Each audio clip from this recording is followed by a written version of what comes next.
Good evening, everyone. It is Saturday, March 22nd, and we just want to welcome you to another episode of Real Talk Family Life, building Shatapu families one brick at a time. As you may know, this program is brought to you by Faith Tabernacle and Caribbean Evangelical Ministers. It's a program by ministers, but it's for everyone. I am your host for this evening, Sasha Sutherland. So we've started the last few weeks talking about grief. And tonight, we're going to go a bit further with a different type of grief. Tonight's program is entitled Dealing with Family Members Who Have Wronged You. And we're hoping to understand forgiveness/unforgiveness and who really bears the brunt of that hurt, and how perhaps forgiveness itself might bring psychological freedom and might free us from emotional prisons. We encourage you to make your interventions via the chats, whether on YouTube or Zoom, as we spend this evening focusing on the nature and character of God as it relates to decision-making in our life. Tonight, we're joined by Christonia Lewis Collette, and I'm going to say welcome, Christonia, and I'm going to allow a few minutes just to introduce herself to the audience this evening. Hi everyone, thanks for logging on. I am Christonia Lewis Collette and I am a counseling psychologist at Life Empowerment Center of Trinidad and Tobago. Okay, it's so great to have you. So I'm going to read the scenario and then we're going to ask a few questions and just see where it takes us tonight. So there's a funeral. And at the graveside, the minister prepared to read the last rites for a respected community leader who had no political or denominational tie. As the service neared its committal, a man, just a bit out of place in his attire, approached the minister. Leaning in, he demanded, "Open the coffin. I need to see his face."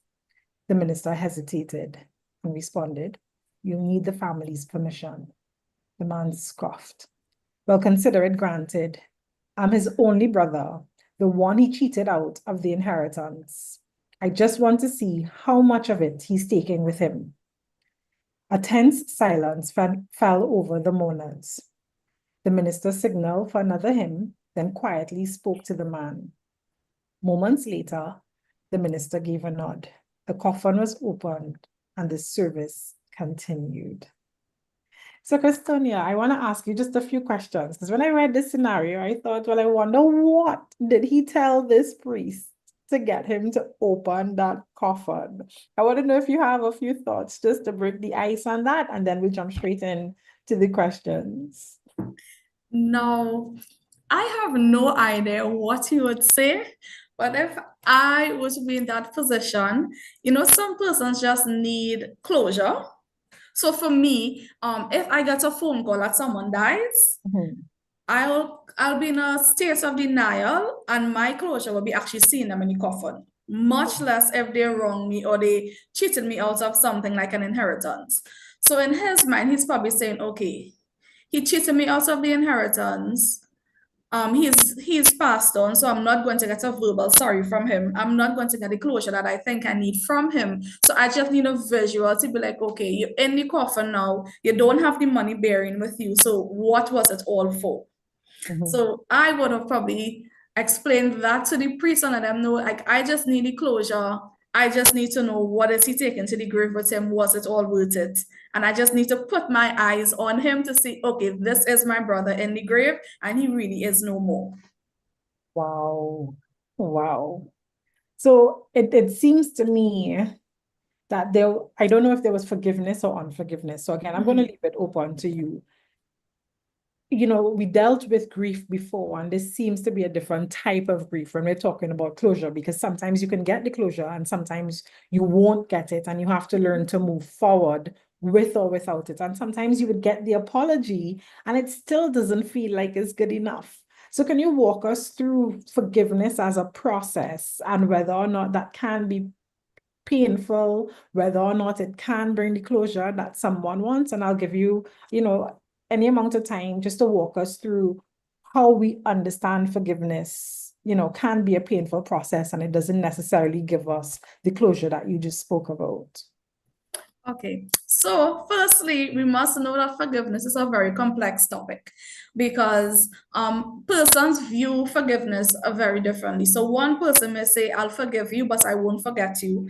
Then the next person might say, I will forgive you and I will forget you. So forgiveness is a very complex thing, but all in all, we are trying or aiming to let go of resentment, anger, or the desire for revenge. Because a lot of times, closure has revenge attached to it. So like I have to get the last say, or I have to get back at you for hurting me. So when we look at forgiveness, it is accepting what's transpired without holding on to the negative emotions. And sometimes you still hold on to the negative emotions, but you acknowledge that, okay, I'm willing to forgive this person and it will be a process. So forgiveness is a process. Sometimes we are able to forgive and forget. Sometimes when it's just like something small, you know, someone hurts you, but it's not that significant to make like a big impact on your life. You're able to forget it, and a couple of months down the road, it was like, hey, I forget about that because you moved on. But sometimes the event is so grand that you struggle with the act of letting go. You struggle with the act of not holding on to the past. Now, if I am to kind of switch it to a biblical view, forgiveness is rooted deeply in love, grace, and mercy.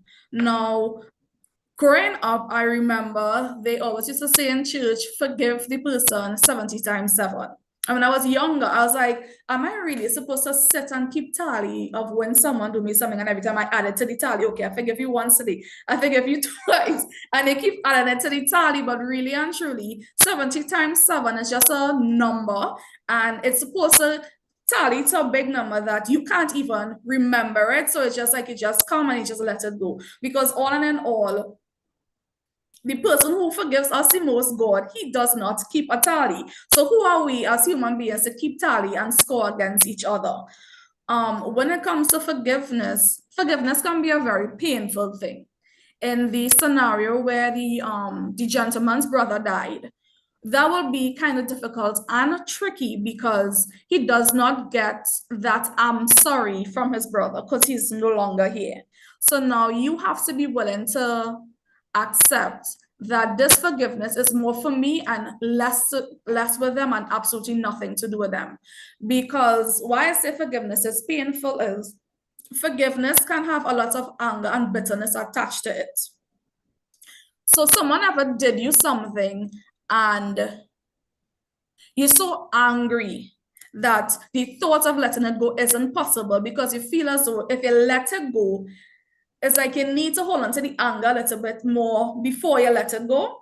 So forgiveness and unforgiveness can lead to anger and bitterness. It could also lead to depression or extreme feelings of sadness. Forgiveness has stress attached to it. Going through life and holding on to various situations where a person wronged us or they hurt us and holding on to it and not letting it go could be very, very stressful. It could put strain on our relationship with others. It could put us in a situation where we are unable to trust others because of situations that happened in the past that we have not yet let go of.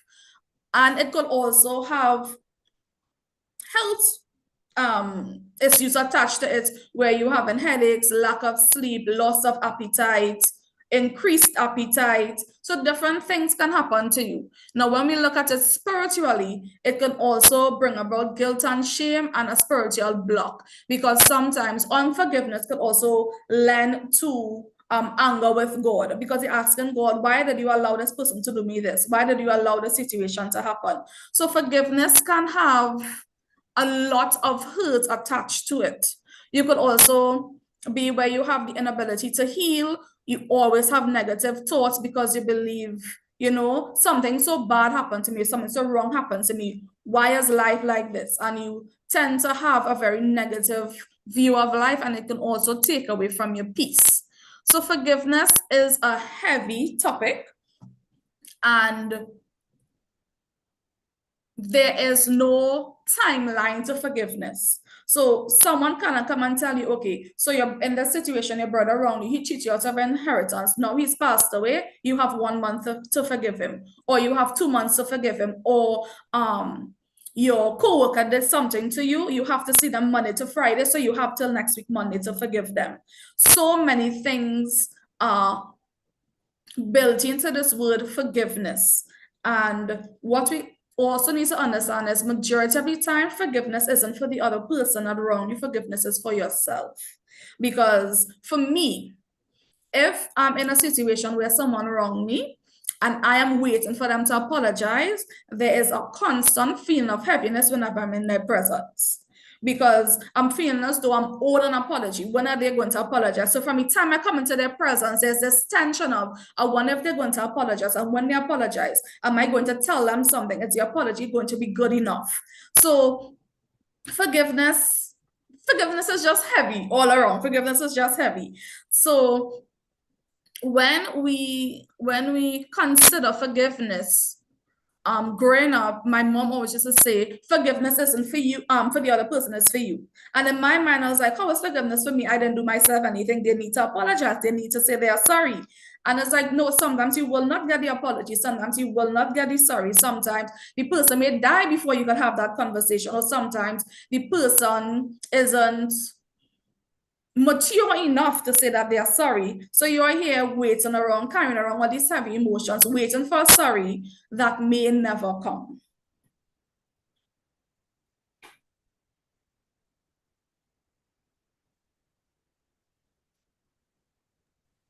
Okay. I'm just taking a few notes It's okay. because that was a lot. So let's go back so that we can put it down just a bit. I love that you say forgiveness is complex. That you might forgive somebody and say forgive, but I won't forget what you did. But I could also forgive you and forget you too. Let's talk about those two. Is that really forgiveness when you say forgive, not forget, or forgive and forget you? Should we put a boundary around what it means when we forgive someone? Now, when I say forget you, I don't mean that you're going to forget the individual. I meant forget you in terms of the situation that was. So Right. sometimes we will have the ability to go through a hurt and get the I sorry, have the conversation, have the closure, and forget that the situation ever existed. So let's say you are placed in a situation with a family member, and a family member wronged you, and you have the conversation of, hey, I was wrong, or you were wrong, or you did this and I did this, and the situation escalated and it wasn't supposed to happen, so I am sorry. So that whole I am sorry happened. You were fortunate enough to get the I am sorry. You are able to move on from that situation and forget not the person, but forget the situation. And you're able to build on a relationship moving forward. So sometimes you have the luxury of forgiving and forgetting the situation. Okay. And then you said closure sometimes has revenge attached to it. I found that so intriguing. Talk to me about that. Okay, so you ever had a situation, or the audience could chime in, where let's take it outside of the family. Let's say you're in a relationship and someone wronged you, they did something, the relationship ended, and you need that closure to have that, you need that closure to move on. But in your mind is like, do I really want the closure to move on, or do I want some sort of revenge that they can feel my hurt? Now, at the end of the day, we are all humans. Is it right? No, it is not. But then we also have to acknowledge the human side of it, that sometimes one of the main reasons we don't want to let go of a situation, because you feel as though the person got you scot-free. They got off too easy. Nothing then happened to them. You are the one with all the emotions. You are the one with all the hurt feelings. So it's like, do I forgive them, or do I try to make them feel the hurt I am feeling before I move on? So sometimes closure has that desire for revenge attached to it. And as individuals, we have to determine, is this really the healthy approach that I should take? because a lot of times we walking around with the hurt and the expectation for I'm sorry, and the person has no intention, one, of giving it, or the person has no intention that they affected you so greatly. Yeah. And Yeah. and that is something we also have to be mindful of, because emotional intelligence is a next thing. So you are in a situation where you were wronged, and in your mind is like, you know what, I would have never done Patricia something like that. Like, why would Patricia do me something like that? Or why would my cousin do me something like that? Or why would my brother do me something like that? Like, if let us say it's an inheritance that was supposed to be passed down from a previous generation. My brother knows only the two of us. It have to be divided by two. Why would he try to cheat me out of it? Why would he take all for himself? I will never do something like that. So you place yourself in the position of the other person's shoes, telling yourself, but I would never do something like that. How dare they do me something like that? And the kind of wrong this is where the person is unaware that you are so greatly affected by it, and you're there waiting for this, I'm sorry, waiting for this, when it will never come, because they are unaware that they ever did you anything in the first place. Yeah, I'm thinking of Cain and Abel, right? When you talk about a grievance over inheritance. And I'm even saying, even before it gets so big as an inheritance, I have had situations where simple things, I felt like somebody did me wrong, or they took credit for something that I did. Because I had such a vested interest in it. I have done forgiveness with revenge before, and it's like, why you don't trip on for, like, why people don't realize that you don't know nothing you're talking about. So I love the fact that you're talking about, even as Christians, right? We have those moments where we want that person to suffer as much as we have suffered, but then the word tells us to be angry and don't sin, etc. So I want to pause a minute here just to wrap, to bring in some of this spiritual side of it, and have Pastor Henry comment on the complexity of forgiveness, and that 70 times 7, because I love to count. Like, how many times, Lord? Like, how many times I have done this? And then I would see something on Instagram or YouTube, like just today, and I saw a pastor saying, when you are upset about something, stop getting the human reaction and ask God what it is he's trying to bring to light for you to deal with. And I was like, man, I don't want to hear that, Do we have to deal with this? So Pastor Henry, talk to us a bit about the complexity of forgiveness and closure not being exactly what we think it's going to look like.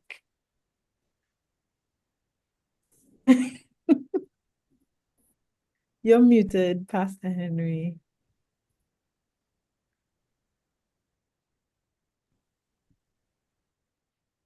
You still Okay, we can hear you now. Go ahead.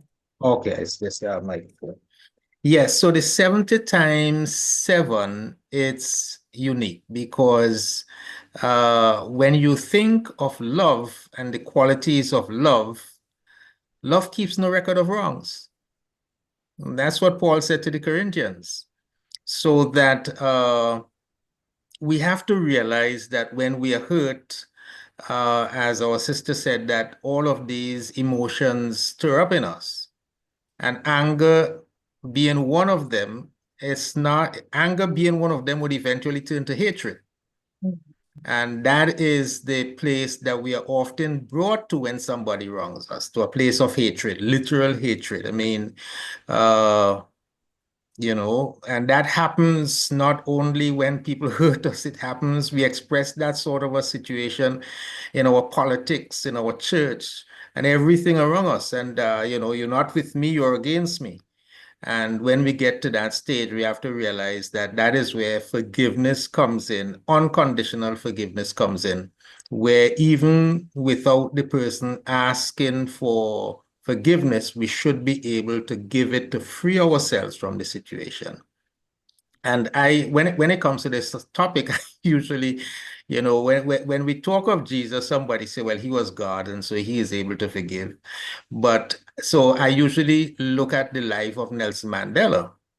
man who was held in prison for 22 years. And, he said that the thing that helped him to be who he was, even after his release from prison, was forgiveness. And he said that if I did not forgive, I would have I would have still been a captive in the prison of myself, so that we have to learn to let it go. And there are a number of things that can help us to let go of the pain that we feel when someone hurts us. Just writing that down.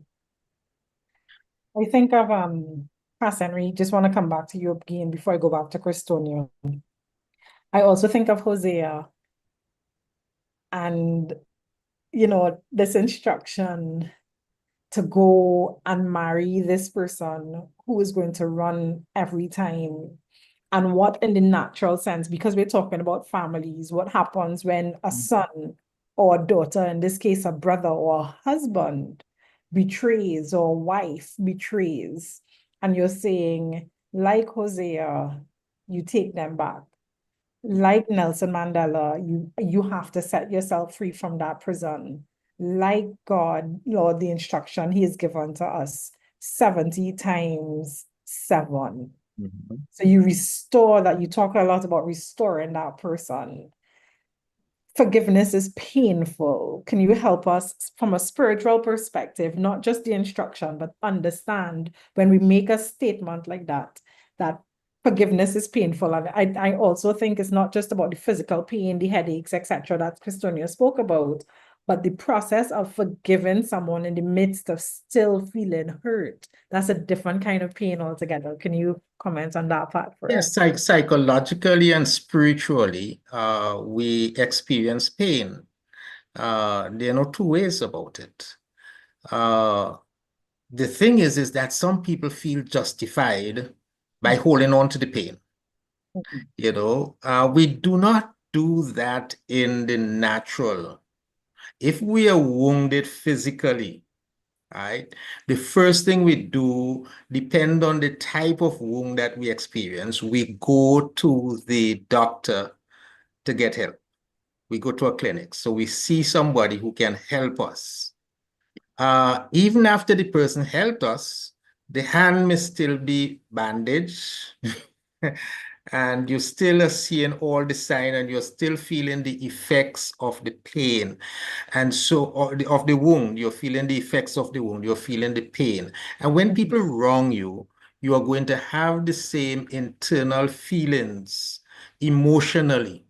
And so, whereas one is physically, the other is emotionally. I mean, I gave everything. I made all the commitment. I kept myself for you. And this is what you have done to me. This is the embarrassment and so you're thinking about yourself. You're thinking about the pain. Unforgiveness feels like taking it just a little step further.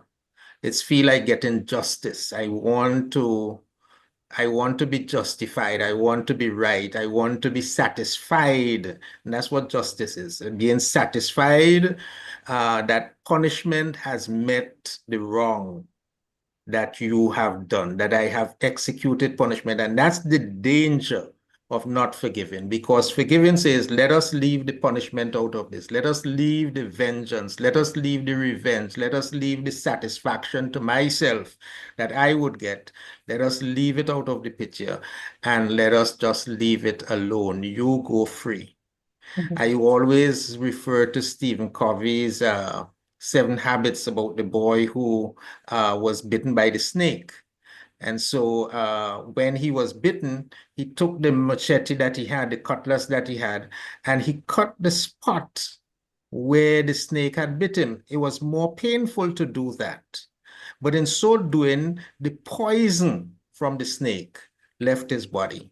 He could have gone running behind the snake, chasing the snake to kill the snake, and probably would have died because the running behind the snake would have caused the poison to get to his heart much faster. And so we have to think, It doesn't make sense. Does it really make sense because somebody is, like you mentioned the Hosea case, this woman is unfaithful to you. Does it make sense to kill her? When you kill her, what is going to happen to you? And the foolish thing when we don't forgive, oftentimes these people who commit these crimes because they want justice, they end up killing themselves. You know, so it does not make sense. Let it go. Let the snake go. And in so doing, you're preserving yourself. And after a while, you will be healed. When you get wounded, eventually the wound heals. And don't think that everything is going to finish right there and then, that all is going to be well. After you have been wounded, somebody cut you or something or the other, years and months and years afterwards, you're going to see the scar. You're going to remember the person, but you have to let it go. And so the quicker you let it go, it's the easier you will deal with the scar in the future. And that's how I see it.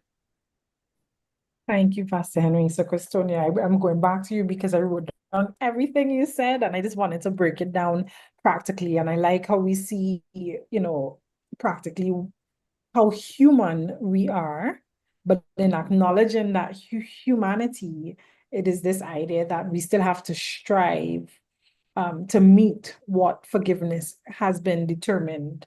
And you said true forgiveness is letting go of the negative emotions.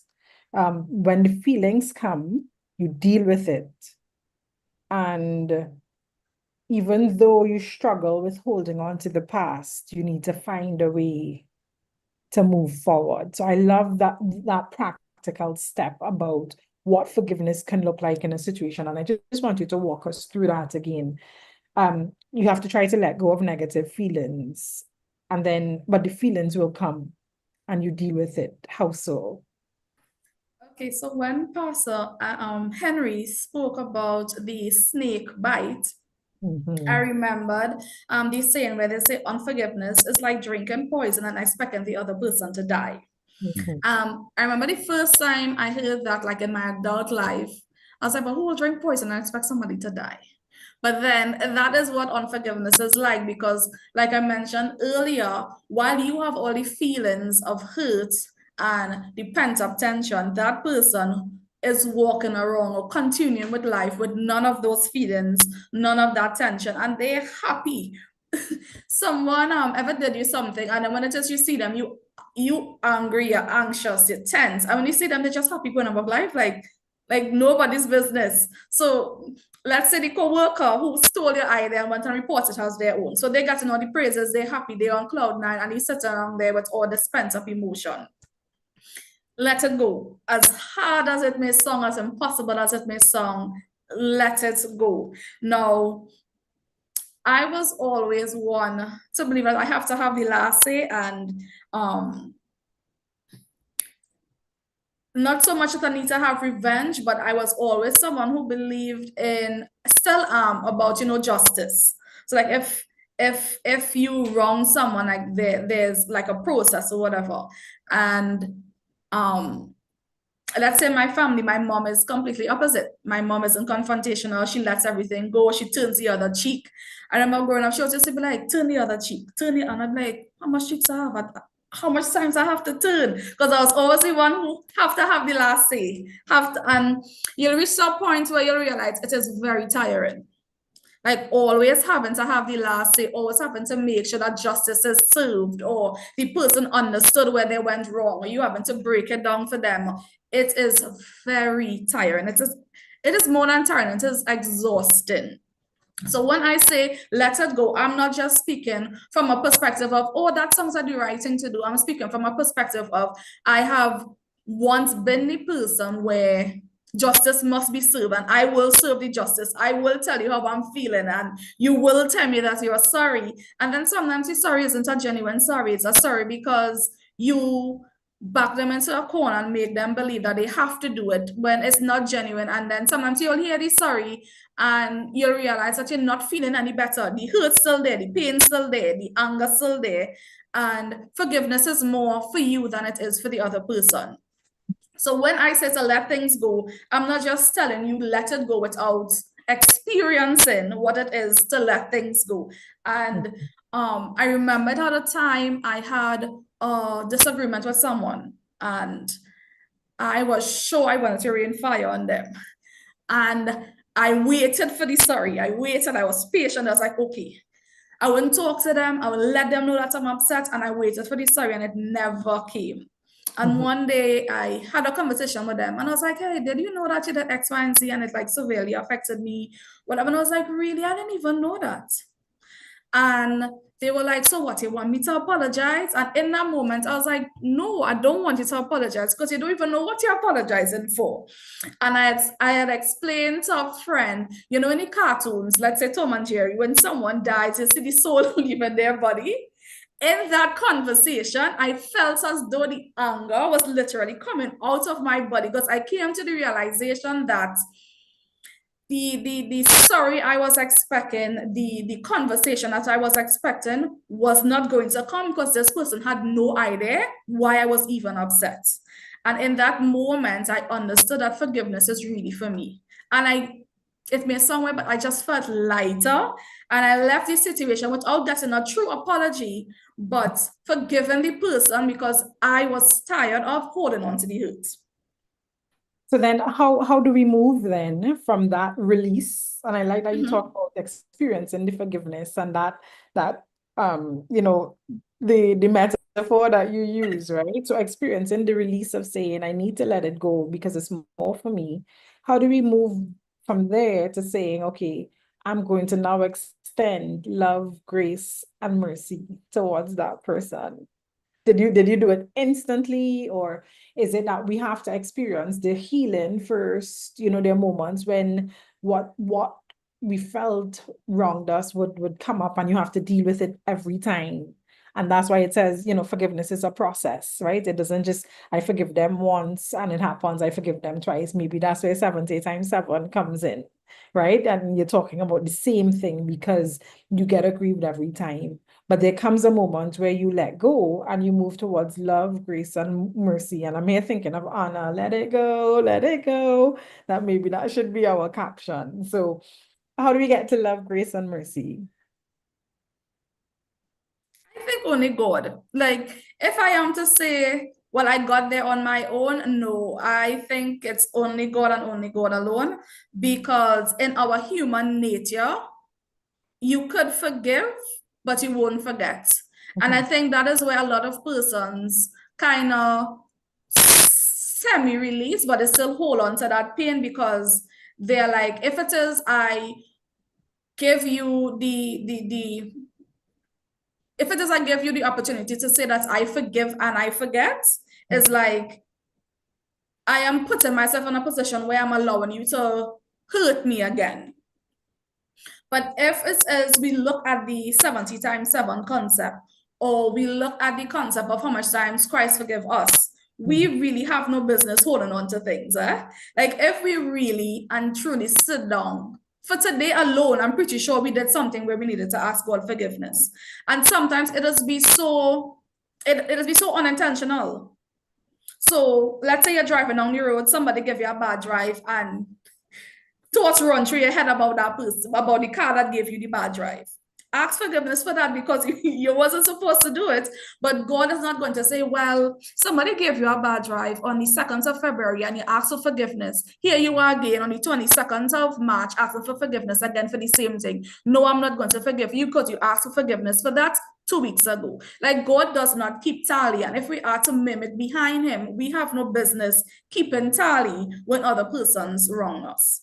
Yeah, and I like that you say only God, because even at the base level, right, the Lord's Prayer says, forgive us our trespasses as we forgive those who trespass against us. And you know, we say these things, but when you sit down and you deconstruct that, you can imagine praying to God and having it bound in heaven and earth. Forgive me my trespasses as I forgive people who think about it, people. Who have you forgiven today? Or who are you talking about a month later because they've wronged you?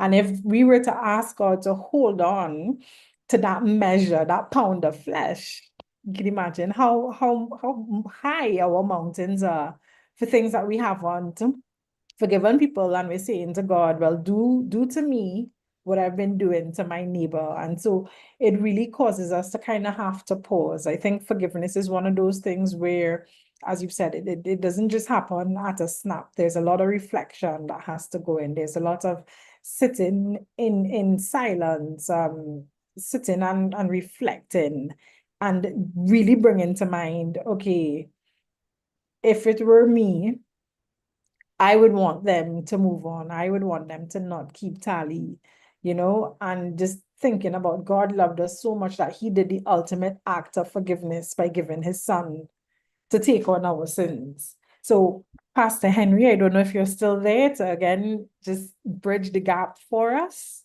on the Yes, process and move into love, grace, and mercy.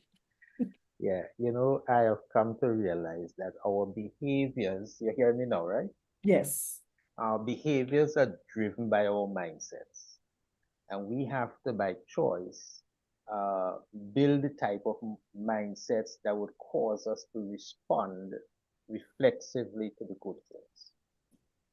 And I'm thinking about this gentleman who found it so difficult to forgive and had to wait for closure until his brother died. I mean, that he could have been through years of pain if only he had changed his mindset. And oftentimes, the devil is so smart, so wise, that he allows us to build certain mindsets, uh, without even dealing with the exact problem that he's going to hit us with. And so, for example, this gentleman, he has a mindset, likely a mindset of scarcity. My brother has taken my land, my inheritance. I have nothing else. And that is so far from the scriptures. So when you, and a lot of Christians live like that, things are scarce. I mean, it's the heart of economics, according to Robbins, that all resources are scarce based on other people, based on the needs that exist.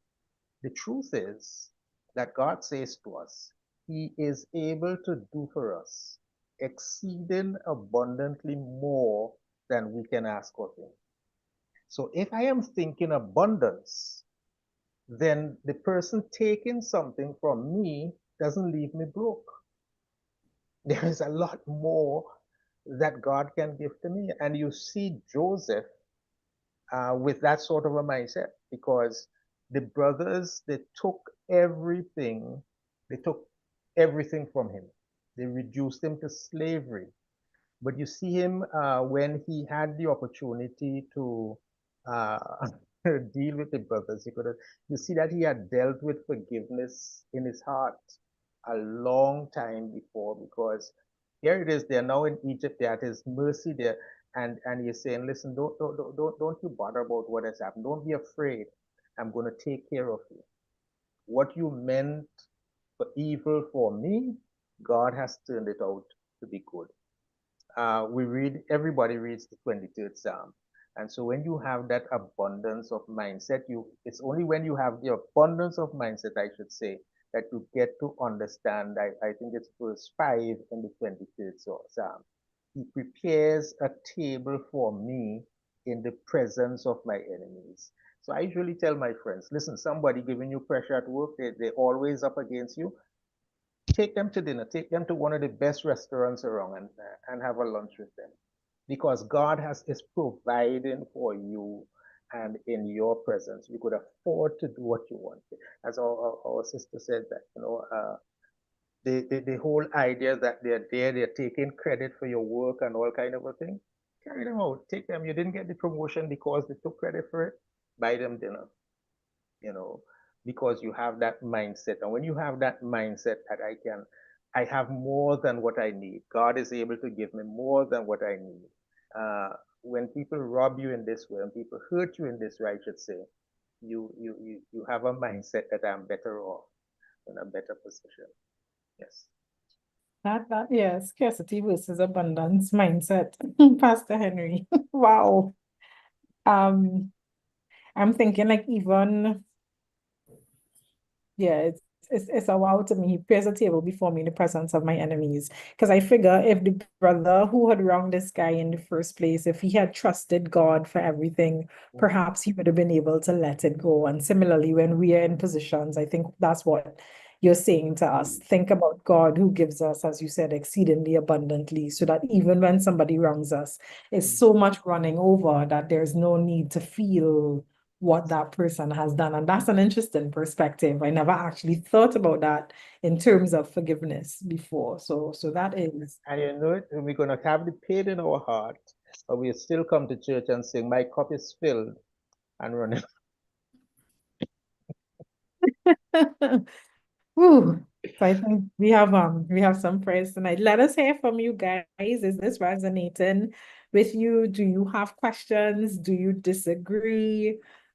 We want to hear from you. It's always great to hear persons who are in the field and to hear from our leaders in the church telling us how we could practically walk through forgiveness, not just with others, but even with people in our own families. So feel free to use the chat function. I don't see anyone dropping any comments just yet, so we'll move forward. So, Christonia, I want to come back to the idea that pain from unforgiveness now causes suffering, excuse me, physically, emotionally, and spiritually. And there's this saying that the body holds stuff, right? So I have this spasm, or I have this headache, and no matter what I try, no matter which doctor I go to, for those of us who still drink bush teas, no matter what I try, and I don't mean bush tea related to OB, I just mean orange peel tea or something, you take it because it is known to help. But when you forgive, as you said, you almost instantaneously or over time feel a lot of that stress moving forward. And you said unforgiveness is stressful. It strains relationships. Physiologically, it can give us headaches, etc. Spiritually, we see guilt and shame. We question God. There's this inability to heal, and we question our lives. And I'm not sure if it was you or Pastor Henry who spoke about some people actually taking their own lives because of situations where they actually have not forgiven that person. And that is the extreme. But I feel like in society, but we're reading so much literature now, and we're seeing so many statistics where people are just angry and frustrated and they don't know why. And suicides are increasing, especially among younger people. And I think some of these are indications, not necessarily of forgiveness alone, but where we haven't dealt with stuff. So again, just taking a step back for you to break it down for us. Talk to us about how unforgiveness can show up in pain and cause us greater suffering physically, psychologically, emotionally, spiritually.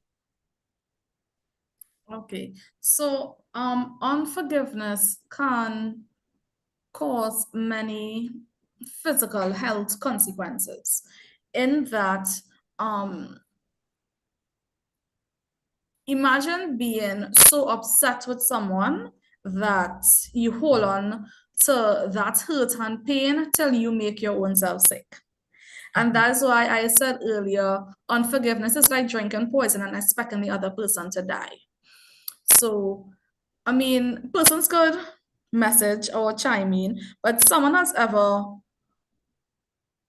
upset you so much that you're not forgiving them, but you're holding on to the memory of that hurt, that whenever you remember the situation, you get a headache, or you get a stomach ache, or some kind of physical reaction when you're thinking of this. I'm pretty sure it happens to everyone. Like someone gets you so mad that instantly thinking about the situation gives you a headache. That's not doing them anything, because like I said, sometimes they don't even know that they're wrong. You say they're carrying on with their life, enjoying life, going to work, having breakfast, having lunch, and you hear skipping meals because you're too upset, or you are unable to sleep because it is on your mind so heavy. And I mean, that's a human reaction, because when someone wrong us, let's say any family, so it's a husband, it's a spouse, it's a child, it's a sibling, and what I realize in my various relationships are the persons who are closest to you hurt you the most. You ever realize that someone within your family who you consider very dear to you will do something to hurt you, and the way it will trigger you is much greater than if a stranger or co-worker do it? Mhm. So imagine you're living with this person, they did something to upset you, and because they are so close to you and you hold them in such a high regard or such a high esteem, it triggers you, it hurts you even deeper. And you're walking around with that hurt. So you're in the house with them, and every time you see them, you're just remembering what they do you. That weighs very heavy on your mind and your body. And a lot of times when we hold on to unforgiveness, it affects us, whether we want to tie the headaches or the sleepless nights or the loss of appetite or the weight gain or the weight loss to the unforgiveness. Truth be told, it is tied. So that's why forgiveness is really and truly for ourselves. It is something that causes you to release that hurt, release that pain, release that tension. Is it easy? No, it is not, especially when it is someone who did it that you hold in a high esteem. Because I know for me, if I walking down the road and someone tells me something that I deem insultive, because I don't know you, I have the ability for that to just slide off, as opposed to I'm home in my house and my husband or my dad or my mom or my sister tells me the exact same insult. It will cut deeper. Mhm. And we just have to be mindful that just keep it to the back of our head. And sometimes you will tell yourself, well, I don't want to be the bigger person. But it's not just about being the bigger person. It's about really and truly letting go, because you alone will be affected. Because you could imagine getting headaches or losing your appetite because somebody upset you. And they're just walking around life like normal, like they just living their life. They're having breakfast, lunch, and dinner, and you over here skipping meals. You can't sleep. You're getting 2 hours of sleep, so you have to wake up the next day, function, go to the office, take care of the kids, take care of the family, go to school. 2 hours sleep, and then that person, dreamland, everything nice, everything blissful, everything, nice and easy for them, and then stress. Now, the thing with unforgiveness is it could start off as something as simple as a headache or a bellyache, and it could just keep escalating because of the pain that you're holding on to. So stress is a killer. So you over here walking around with all the stress of the situation, pressure getting high, and all of these bodily health effects happening to you, consequences. And again, the person walking around, no high blood pressure, no stress, no headaches. So we just have to be mindful of that. And I think when it is we look at it that way too, you'll realize, okay, this is more for me than for them. So it may be a little easier because you're realizing that you're doing more harm to yourself than to them when it says you hold on to this hurt. Okay, I'm not sure. I think we lost you just for a minute, but it might just have been my internet connection. Okay. But I like that. I like, what you're saying. And someone said, for me, when I get angry enough, I feel it physically, in that I feel exhausted, as if I've had a workout, right? And again, I think for forgiveness is you can't do it in your own strength, because if we talk about, Jesus forgiven, he was God, he was a perfect man. But he was also human. He did have very human feelings as he walked through his life on earth. But he showed us a way of doing it. And I think you have to be dependent on him to say, God, help me to take that stand of forgive them because they don't know what they're doing. Or even if they do know what they're doing, help me to have enough compassion and grace to show them that there's an alternative, or to show them the love that they're probably hitting out at, the saying that hurt people hurt other people, etc. And perhaps that person had never met someone to say, it's okay, I forgive you, etc. And so they're going through this cycle. So you're never sure why you're in that situation where this thing is hurting you so much. But I want to link that finally to what you say about forgiveness being a heavy topic, and then we'll bring Pastor Henry back in. So you said there's no timeline to forgiveness, and I hear you, and I wish that there were. I wish that we could just go to sleep and wake up and everything was great, right? you did say it is for ourselves. You can't wait on the other person to bring closure and to apologize, because that's like you're asking them, to do that cutting of the poison that Pastor Henry spoke about earlier. You said that unforgiveness is a poison, right? You're waiting and they're living. You just re-emphasize that. So we're talking now about actually forgiving someone to free ourselves from an emotional prison and from a psychological prison. And Pastor Annie just spoke about Nelson Mandela. When do you know that you've forgiven that person, or do you know at all? Or is it that you eventually you see them and the pangs don't happen and you're able to just have a conversation? Like, do we ever get to that place of closure from a practical perspective? And then I'll bring Pastor Henry in. Do you ever know that you've forgiven somebody? I think if we are very mindful of ourselves, emotional intelligence, or just being aware of your feelings and just being in tune with yourself, you will be able to know when you forgive that person. Because you will feel a drastic shift, or it may just be a small shift in how you feel when their name is brought up or when you're in their presence. Because let us say the incident very fresh, very recent. So when you see that person, you see heart palpitations, you see sweating, your hands sweating. Like the person said, they feel completely beat out as though they just did a workout. When you have those conversations with yourself, and either you get it sorry or you didn't get it sorry, and you are willing to move on, when you are in that person's presence or their name is mentioned, that physical reaction you used to get before, you will no longer get it, because you reach to the point where I'm letting it go. And when I drew the reference of the Tom and Jerry figure, sometimes when you're in a situation and you decide to let things go, I don't know if it's for everyone, I'm just speaking for myself, I physically feel lighter. Because when it is your tense, your shoulders feeling heavy, and you just feel heavy and weighed down. When it is you let go and you forgive, to me, you just feel lighter. You're able to be in that person's presence and not have like the negative thoughts attached. So when it is you see them or when it is you hear the name, because sometimes you don't need to see them, you just need to hear the name. You just need to say, so and so coming over this evening. And one time you start to get tense, you start to grind your teeth. When that forgiveness happens, you just have this light of feeling, and you don't have the physical reaction you once had when dealing with them or hearing about them. Thank you. Pastor Henry, I just want to bring you in just to kind of wrap it all up, right? That forgiveness is a heavy topic, but there's so many verses in scripture that talk to us about forgiveness, being kind to one another and tender-hearted, forgiving them just like Christ forgave us. And like if you're praying, for example, if you want your prayers to be heard, you have to go and apologize to that person first so that your petitions don't return to you void. And then I think of things like, if you forgive other people when they sin against you, then your heavenly Father will forgive you also. And that is almost like we're moving through this process of I'm hurt, right? And I hate that person, but eventually we need to heal and reconcile.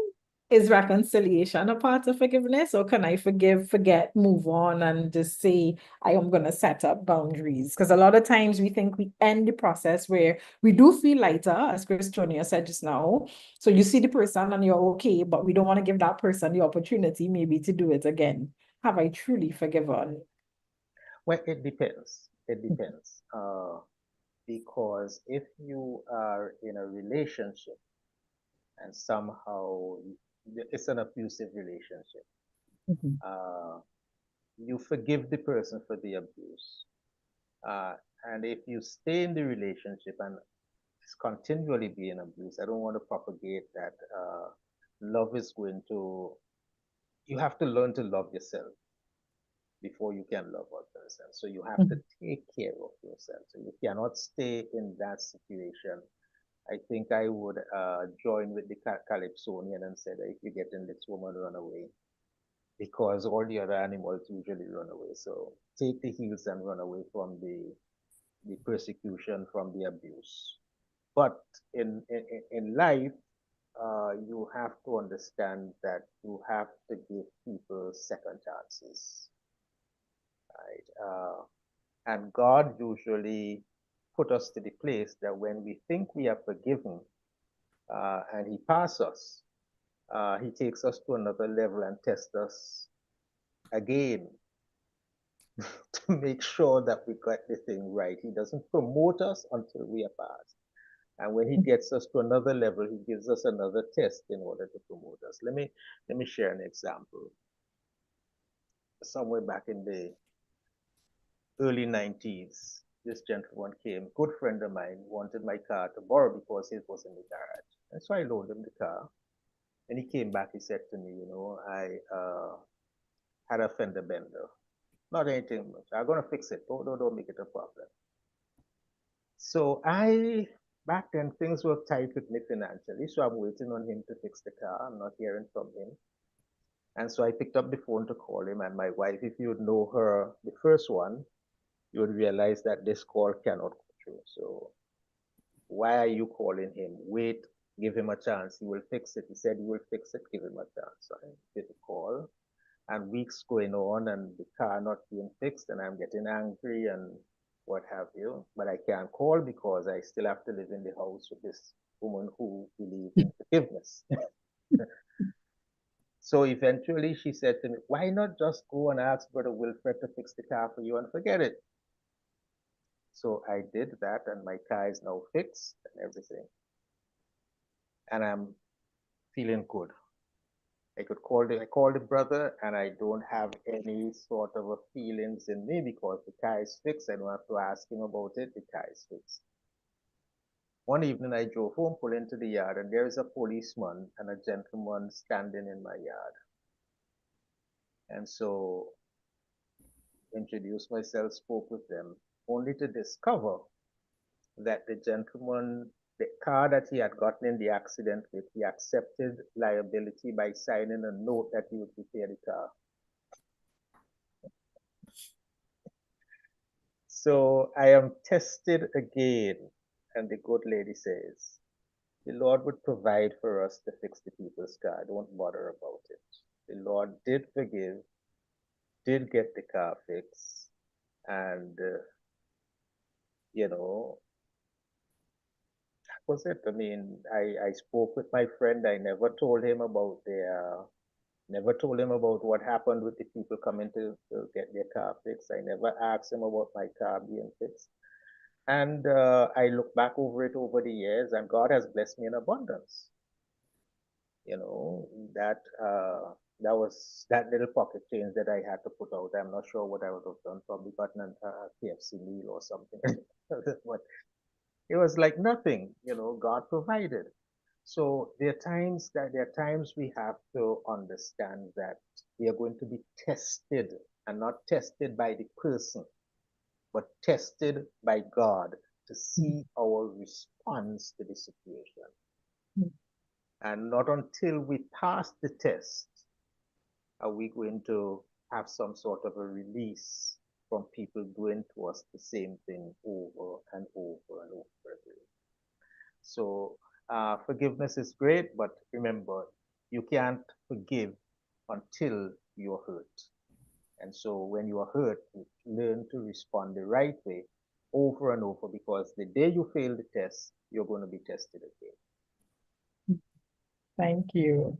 So it's just about 8:29.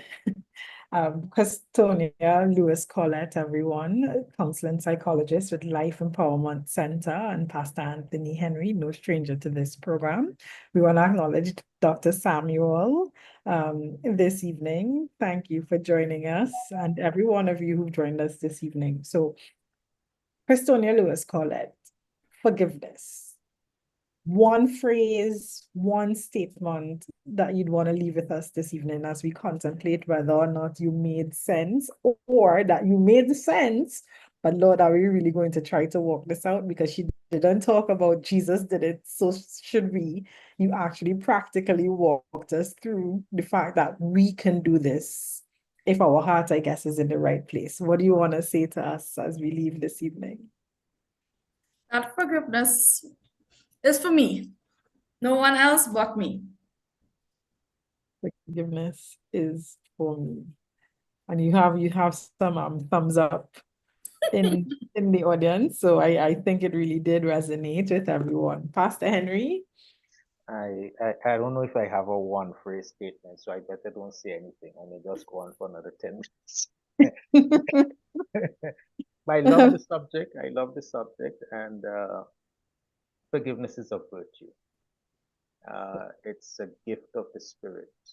When you can become like Christ, it is something that makes you like God, that makes you like God. And the opposite to that, why we do not forgive, is that desire to be God. I love that. Opposite of that is the desire to be God. Wow. But forgiveness is for me, forgiveness is a virtue. It is a gift of the Spirit, and it makes you more like God. Ladies and gentlemen, we have come to the end of Real Talk Family Life, building shatterproof families one brick at a time. Tonight, we discuss dealing with family members who wronged you.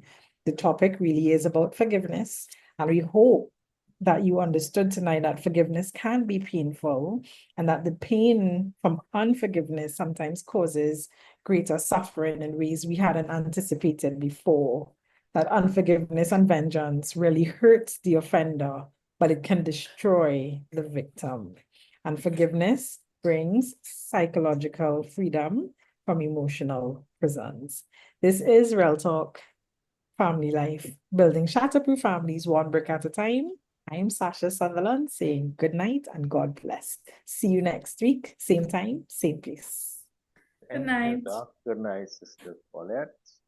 Nice having you. Nice being here. Good, good, good. Dr. Samuel, thank you for everything. You can stop there. You're welcome, sir. You're welcome to share with my people. It's so beneficial to just sit and